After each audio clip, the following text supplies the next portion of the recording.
Alright, in this video I'm going to be solving a couple other trigonometric equations, but this time I'm going to be solving trigonometric equations that are what I'm going to call a polynomial type.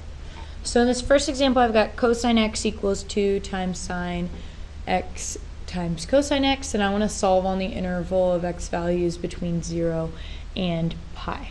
Now, unlike my video in which we solved a trigonometric equation where we just had sine, I was able to just solve for sine and isolate that one trigonometric equation. And here I've got more than one trig function, and they're not like terms. One term is a cosine and one is a sine cosine.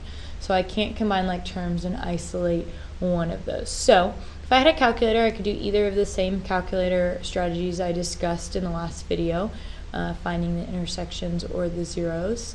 In this case though, algebraically, I would probably need to think about factoring this. So I'm going to try to set this equation equal to 0. So I'm going to move one side of the equation over to the other. I'm going to go ahead and subtract 2 sine x cosine x on both sides.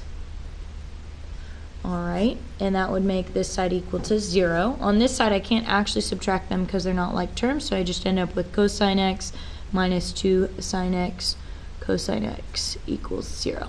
Great. Okay. When I set things equal to 0, just like polynomials, if I can factor, then I can use the zero product property to set each of my factors equal to 0. So if I look at these two terms, they share a cosine. So I'm going to factor out my common factor of cosine out in front. That's going to leave behind 1 minus 2 sine x. Let's check. Cosine times 1 would be cosine. Cosine times negative 2 sine x would be negative 2 sine x cosine x. Cool. So that means that either of these have to be equal to 0, because something times something equal to 0 means one of those has to be 0. So cosine x could be equal to 0, or 1 minus 2 sine x could be equal to 0. And now I've got two equations more similar to the one I did in the last video, where I can isolate the trigonometric function. This one's already done for me. This one I just need to subtract 1, and I have negative 2 sine x equals negative 1, and then divide by negative 2. So I've got sine x equal to positive 1/2. Alright, so let's think about that. If I'm thinking about where cosine is 0 on my unit circle, that's my x value equal to 0, and that would happen at the top up here and the bottom down here at 0, 1, and 0, negative 1. So that's pi over 2 and 3 pi over 2. But hold up, if I look closely at my interval only goes from 0 to pi. So I'm only looking for angles in these first two quadrants right here. So I'm only going to say x is equal to pi over 2 within that interval. Okay, next up, let's think about where sine is equal to 1/2. Now if I think about my angles in the first quadrant right here, this first angle, sine is equal to 1/2, and that angle is pi over 6. So pi over 6 would work.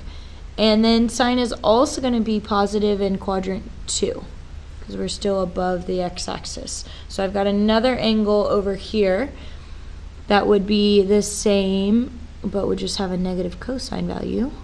And that angle would be 5 pi over 6. So we have 5 pi over 6 as well. And both of those are within 0 to pi. So my final answer would be pi over 2, pi over 6, and 5 pi over 6. And I should get the same three solutions if I graph on the calculator. Okay, great. So that's one example of a polynomial type. Let's take a look at another one. This one says find all solutions. So I don't have a specific interval. I want all solutions for the equation 2 cosine squared x plus 3 cosine x equals negative 1. Alright, similar to the last one, because I can't combine like terms, these are not like terms even though they're both cosines because one is squared. I'm going to set this equal to 0 and think about factoring. So I've got 2 cosine squared x plus 3 cosine x equal, mine plus 1 equals 0. Lovely. Okay. You can either factor this using the box method or whatever strategy you use to factor, or you could use the quadratic formula if you're more comfortable with that. So I'm going to go ahead and I'm just going to show you both really quickly so that you have both options in the future. So let's say quadratic formula. If it helps you for these, some people prefer not to use cosine or think about the cosine until the end. So if you want to think about if cosine x equaled some other variable like u, then I'd have something that maybe looks a little bit more friendly, like a quadratic. We're used to saying 2u squared plus 3u plus 1.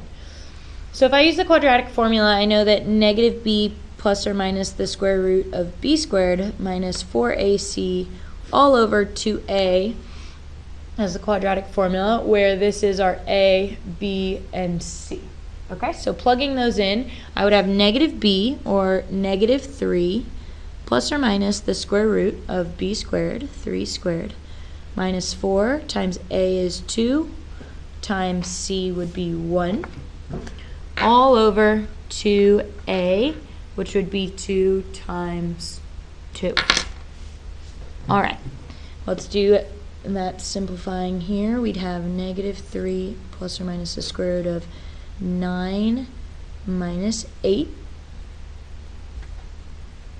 all over 4, which would give us negative 3 plus or minus the square root of 1 over 4.